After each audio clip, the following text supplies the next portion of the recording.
At my bridal shower, my future SIL gifted me a photo album.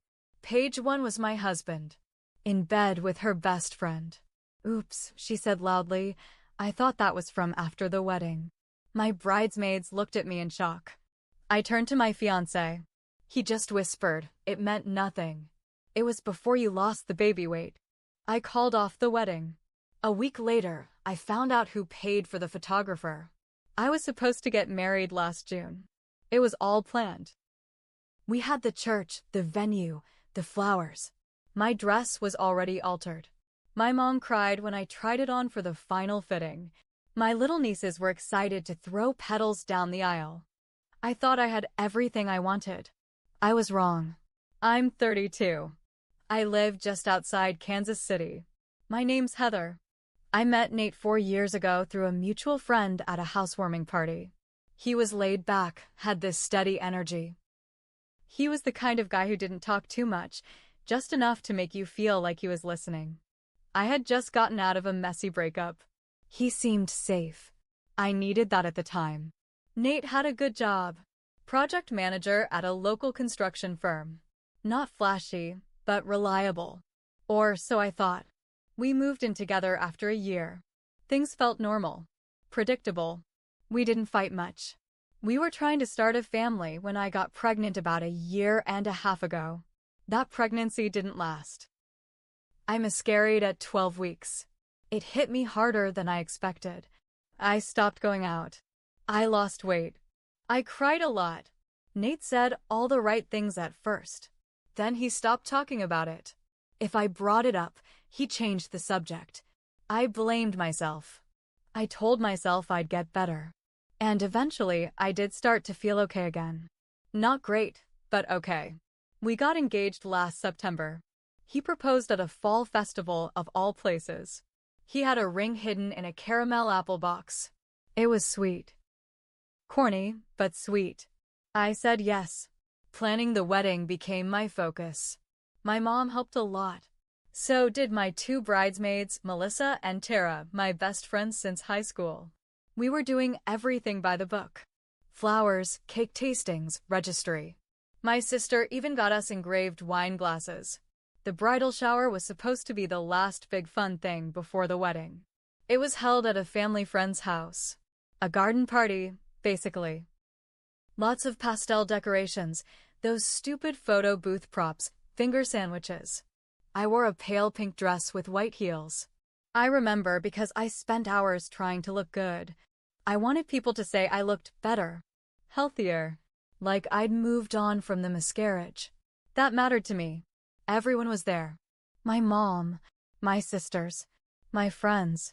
Nate's mom even showed up with a gift basket. The only one missing was Jess, Nate's younger sister. Jess is complicated. She's the kind of woman who always seems like she's competing, even when there's no competition. The type who makes everything about herself, then acts surprised when people get annoyed. But she's family, and I tried to be nice to her over the years. She showed up about 45 minutes late, wearing a skin-tight white dress. Yes, white to my bridal shower. She strolled in like she owned the place, tossed her sunglasses on the table, and handed me a big black gift bag with a grin on her face. "This is from me and the girls," she said. I didn't know which girls she meant. Probably her 2 best friends who always gave me weird looks. I pulled out a sleek leather-bound photo album. Fancy, thick, custom-made. "Open it," Jess said, sitting down with her phone already recording. The first page was harmless. A picture of me and Nate at our engagement dinner. I smiled. Then I turned the page. The second page was a high-quality photo of Nate, in bed, shirtless, next to a woman I recognized immediately. Her name was Danielle. She was Jess's best friend since high school. Tall, tan, fake nails, fake everything. I had never liked her, but I didn't think she was dangerous. In the photo, she was clearly naked under the sheets. Her leg was over his. Nate was asleep or pretending to be. His hand was on her hip. I didn't say anything. I just stared at the picture. Jess let out a fake gasp. Oh my God. Wait. I thought that one was from after the wedding. The whole room went dead silent. Someone dropped a glass. I heard it shatter. My mom stood up like she was going to faint. Melissa whispered, "Is that real?" Tara was already trying to grab the album away from me. I turned to Nate, who was sitting 2 seats down, looking like someone had kicked him in the stomach. He leaned in and whispered, "It meant nothing. It was before you lost the baby weight." I felt something in me break. I took off the engagement ring, set it on the table, and stood up. My voice was loud, clear, and shaking. "The wedding's off." I walked out. I didn't cry until I was alone in my car. I went home and packed all his stuff, every shirt, every charger, every sock, into garbage bags and dumped them on the lawn. He came by that night, tried to get me to open the door. I didn't. Over the next few days, he texted me nonstop, called from different numbers, left voicemails that went from begging to angry to pitiful. I blocked everyone. I stayed at my sister's house for the next week. I couldn't go back to our place right away. I felt sick just thinking about it. Then I got a message from someone I never expected, Danielle's ex. His name was Brian. We'd only met once, at a holiday party. He said he needed to talk. I ignored him at first, but then he sent me a screenshot. It was a PayPal receipt. Payment for a private photographer. The date was from 2 months ago. The note said, "Need a photo of Nate and Danny for shower album. Discreet. Will pay extra for rush." The sender? Nate, not Jess. Nate was the one who paid someone to take a staged photo of him in bed with Danielle. He planned this. And suddenly I knew. The shower wasn't just a mistake. It was a setup. I stared at that screenshot for a long time. My hands started shaking. I had to sit down on the edge of my sister's couch and breathe through it. I kept reading it over and over, thinking maybe it was fake. Maybe it was some kind of weird scam. But it wasn't. The email on the PayPal account was Nate's. The last 4 digits of the card matched his debit card. I knew because I used to do our grocery orders on it. I called Brian. My voice cracked when I said hello. "Hey," he said. "I didn't want to drop this on you like that, but you needed to know." "Why now?" I asked. He was quiet for a second. Then he said, "Danielle told me everything after they broke up. She thought it was funny. Said it was some kind of prank to humble you. She posed for that picture?" "She did." Said Nate offered her $1,000 to do it. Jess was in on it too. I felt sick again. They called it Operation Real Bride or some crap, he added. Said you were acting stuck up, all wedding this, wedding that. Jess wanted to put you in your place. I only found out a few days ago that you actually called off the wedding. I wanted to scream. I wanted to throw something. Instead, I sat there staring at the wall, gripping my phone so tight I thought I might crush it. They planned to humiliate me. On purpose. It wasn't about cheating. It wasn't about a mistake. It was a calculated, disgusting stunt. They knew how hard I'd worked to feel normal again. They knew how broken I'd felt after the miscarriage. And still, they did it. For fun. I didn't sleep that night. I laid in bed, going over every moment from the past year. Every offhand comment Jess made. Every weird look Danielle gave me. The times Nate brushed me off, told me I was too sensitive. It all made sense now. They wanted me to break. But I didn't break. Not really. Because now I had something they didn't expect. Proof. The next morning, I made copies of everything. The receipt. Screenshots of texts. I even asked Brian to send me a voice memo explaining what he knew. He did. In it, he named Nate, Jess, and Danielle. Said they talked about it at Jess's apartment one night, laughing about how I'd cry in front of my friends. I took all of it and sent it to my mom, my sisters, my bridesmaids, Nate's mom, and even a few of Nate's coworkers I still had on Facebook. I didn't hold back. I didn't write some long essay. I just wrote, "Here's what really happened at my bridal shower. If you thought it was just an accident, it wasn't. They planned it. Nate paid for it. Jess helped. Danielle posed for it. Read this and tell me if you'd still marry him. Then I turned off my phone. By noon, my sister was reading me the messages piling into her inbox. My mom said she wanted to drive over and throw hands. Nate's mom was crying. She had no idea. She told me I was better off without him. She said she'd talk to Jess, but I told her not to bother. That girl was rotten through and through. Then something unexpected happened. Melissa, my bridesmaid who worked in PR, posted a message on her Instagram story. It was a picture of the photo album. Blurred, but still obvious. The caption said, PSA, if your brother, his sister, and her trash friend ever stage a fake cheating scene to humble the bride at her own shower, just know she will find out. And she will burn it all down. That post went viral in our town. People started texting me screenshots of local gossip groups. Jess's name was everywhere. So was Nate's. People were sharing the PayPal screenshot. They were furious. A few people even commented that they had canceled work they had lined up with Nate's firm. One said, if he lies like this in personal life, imagine what he does on the job. That should have been enough. But it wasn't. Because 2 days later, I got a call from a blocked number. I let it go to voicemail. When I played it back, it was Jess. She was crying, but not like she was sorry. She said, I hope you're happy. You've ruined everything. Nate's job is on the line. Danielle lost her internship. People are calling me a psycho. All because you couldn't take a joke. A joke. They called it a joke. I saved the voicemail. I didn't respond. But I wasn't done yet. I kept that voicemail. Something about her voice, shaky, bitter, but still full of that same smugness, lit a fuse in me I didn't even know was still burning. She wasn't sorry. None of them were. They weren't ashamed of what they did. They were just mad they got caught. So I decided to make sure everyone kept remembering what they did. A few days after Jess's call, I sat down with my sister and Melissa and we made a plan. Not to get even. I didn't care about revenge in the petty sense. I wanted truth. I wanted people to know what Nate, Jess, and Danielle were capable of. Melissa suggested a blog, but I didn't want to write some anonymous sob story. I wanted it out in the open. So we started a Facebook page, a public one. I posted a clear, honest timeline of what happened. I uploaded the redacted screenshots, blurred Danielle's face, but kept the context. Then, I added the voicemail from Jess with a transcript.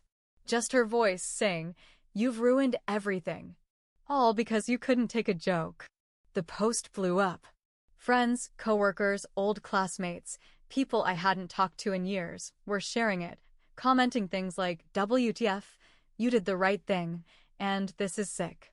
Then came the messages. A girl I didn't know DM'd me and said, I dated Nate 2 years ago. He ghosted me after I had a pregnancy scare. Another woman emailed me, said she was Danielle's former roommate. She said Danielle and Jess used to prank their own friends in high school, messing with people's cars, even getting a girl suspended by faking texts from a burner number. It was a pattern. But the biggest shock came when I heard from one of Nate's coworkers.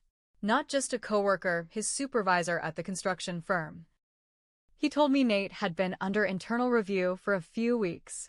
Not because of my story, but because of a job site problem.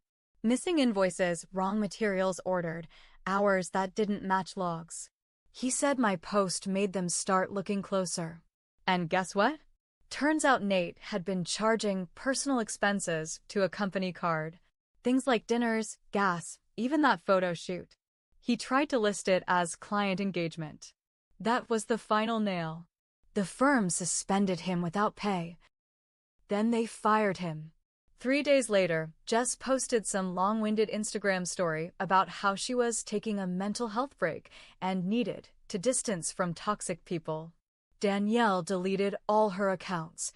She just vanished. But me? I was just getting started.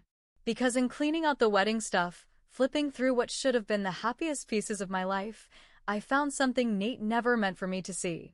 An old notebook.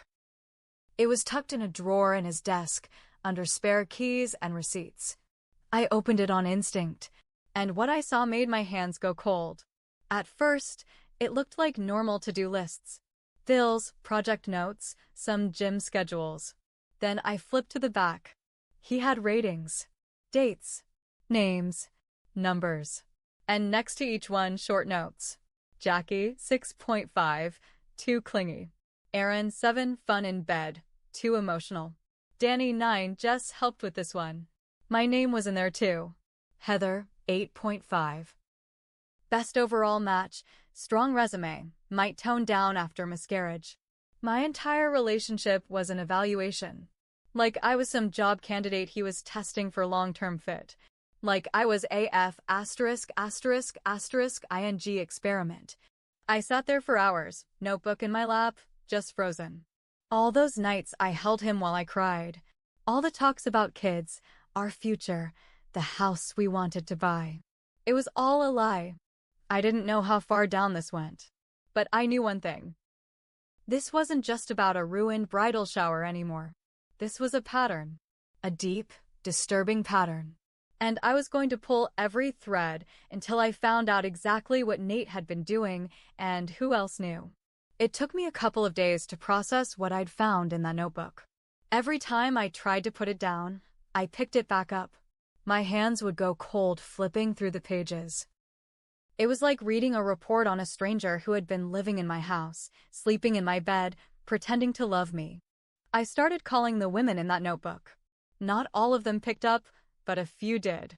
And those who answered? They had stories. One girl, Claire, told me Nate pressured her into sex after 3 dates. When she got uncomfortable and tried to back away, he showed up at her work, accused her of leading him on, and then ghosted her completely. Another, Nikki, said Nate used her to get close to her best friend, and then slept with the best friend while still dating Nikki. Then he told both women they had misunderstood what we were. But it was the last girl who changed everything. Her name was Allison. I only recognized her because she used to work at the gym Nate and I went to. She answered my call, quiet at first, then said, "I was waiting for this." I asked what she meant. She sighed and said, "Nate took something from me." And then she told me everything. Last year, she went on a few dates with him. One night, after drinks, he offered to drive her home. She remembers blacking out halfway through the ride. She woke up the next morning in her apartment. Confused. Sick. Her clothes were off. And Nate was gone. She never went to the police because she didn't remember enough. No bruises. No clear memory. Just a deep, dark feeling in her gut that something had happened. Something bad. She blamed herself. She never told anyone. I felt like I couldn't breathe. My skin crawled. This wasn't just about cheating. Or pranks. Or betrayal. This was dangerous. And I had proof. I told Allison about the notebook. She didn't hesitate. "Let's go to the cops," she said. "I'm ready." We filed a report. I turned over the notebook, the messages, the voice memos, everything. I gave them Brian's contact info. The other girls offered to make statements too. They were scared, but they were brave. And then something happened I didn't see coming. Nate showed up at my sister's house. I was in the backyard with my niece when I heard the yelling from the front porch. My sister screamed, "You need to get off my property right now." I ran to the front. Nate was standing there, wild-eyed, hair a mess, his clothes wrinkled. He looked like he hadn't slept in days. He saw me and started walking toward me, fast. "Heather, we need to talk. This has gone too far." I stood still. My sister stood between us, phone already dialing 911. "You're ruining my life," he shouted. I said, calmly, "You did that yourself." Then he broke down, right there on the lawn. He dropped to his knees, hands in his hair, sobbing. "I didn't mean for it to go this way," he cried. "Yeah?" I said. "Which part did you not mean? The fake photo? The notebook? The girl who doesn't remember what you did to her?" His face changed, just for a second. That flash of anger under the tears. like I was the one hurting him. The cops showed up 5 minutes later. He didn't resist. They asked him questions, took him in for questioning about the financial fraud first. But I knew the other part, the darker part, was just beginning. Over the next 2 weeks, everything came crashing down on him. He was charged with fraud. Multiple counts. The company he worked for cooperated fully. His bank accounts were frozen. His reputation? Gone. And then Allison's case moved forward. More women came forward after her. Jess tried to go into hiding, but one of the other girls from her high school days shared screenshots of messages, proof that Jess knew about Danielle's part in the setup, and bragged about Nate being too smooth to get caught. Danielle? She flipped on both of them. Said Jess and Nate had done stuff like this before. That Nate kept lists. That he liked testing women. My lawyer, yes, I had one now, helped organize a civil suit against all three of them. Nate lost everything. Jess was sued for defamation and harassment. She tried to cry her way out of it. Didn't work. Danielle settled out of court and moved to another state. I moved back into my house. Alone. The silence hit hard at first. But slowly, I started putting my life back together. Therapy. A new job. Old friends coming around again. And every time I felt doubt or guilt creep in, I'd go back to that notebook. I'd remind myself who he really was. What he really thought of me. Of all of us. I wasn't some bitter ex. I was the girl who said no more. And for once, he was the one left behind to deal with the wreckage.